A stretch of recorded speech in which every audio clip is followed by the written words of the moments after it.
Hi everyone, welcome to video 2 of this month, and today we are talking about load management. And one of the key points that we want you to take away from today is load and overall, capacity isn't just what relates to what you do in the gym. It's all the other little things that might impact your injuries. So say walking to the office, or your actual gym workouts, or even how many times you get up from your desk at work, and all of these other things. So one of the ways that we wanted to talk about that is with a low back injury or low back pain, because I'm sure most of you have had a bout of low back pain. I know that I certainly have.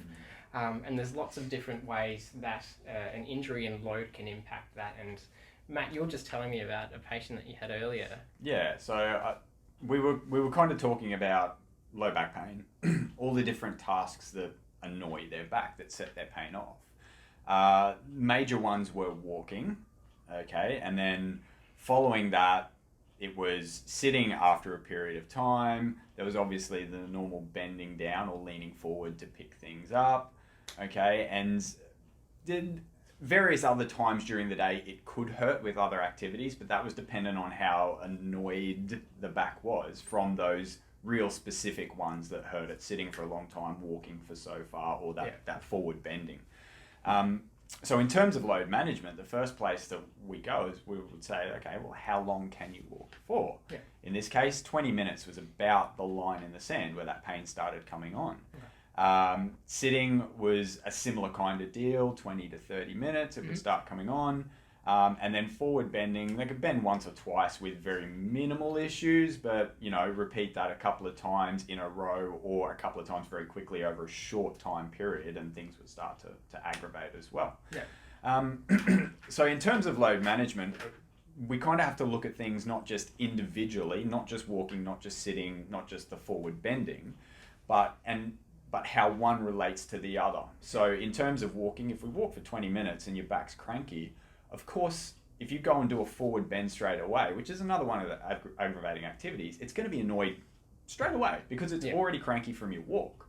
If you walk for 15 minutes, back is happy, you probably get a few of those forward bends out before it starts aggravating, okay? We've not made it annoyed from walking and then tried to do another annoying task. So we've managed the walking load enough so that there's some space in their capacity to be able to do something else that is an aggravating movement, at least a time or two. Absolutely. All right, and the same goes for sitting as well, obviously.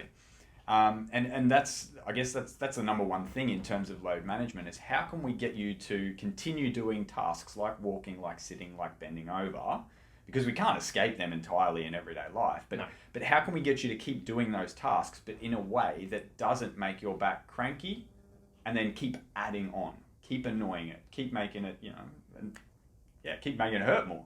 So if we walk for 15 minutes, back's happy. We've got a larger amount of capacity to do a couple of forward bends, but we know we probably only do 2 or 3 at a time before it starts to get cranky. So we might only do 1 or 2, or space that task out over a long period of time. And then we will go sit for 5 minutes instead of 20 where that pain comes on. But then we can start that cycle again. We can come back to the walking, do a little bit more walking, and we build that into our everyday or work life the best we can. Yes. Yeah. And it's about managing your load and giving yourself, that buffer so that when you are doing the things either that you can't avoid doing, the things that you need to get done in your day, or the things that you like doing, like going to the gym, and you've got that buffer there that you're not already so irritated and aggravated that you can't do the things that you love to do as well.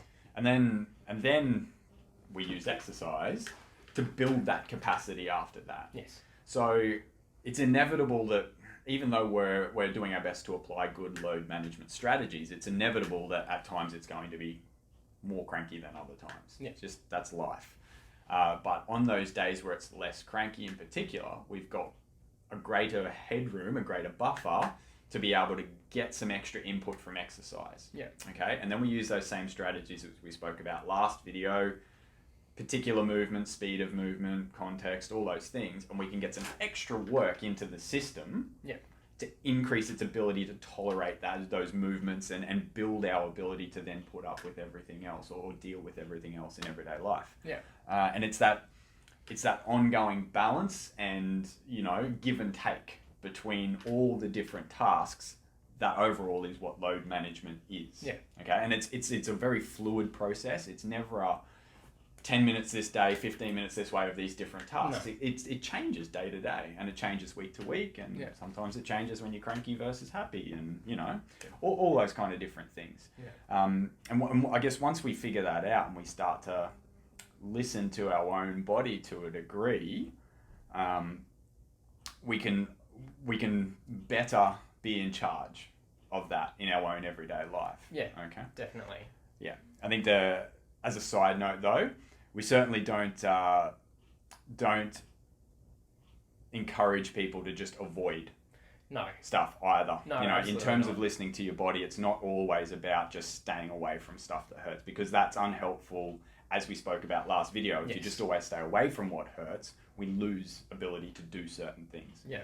But if we manage our load the way we've discussed, we can then keep chipping away at all those different movement patterns and all those different abilities and skills, and rebuild everything. Yeah. Yeah. That's the end of the video today. Stay tuned next week where we talk about the SAID principle. Take care, guys. See ya.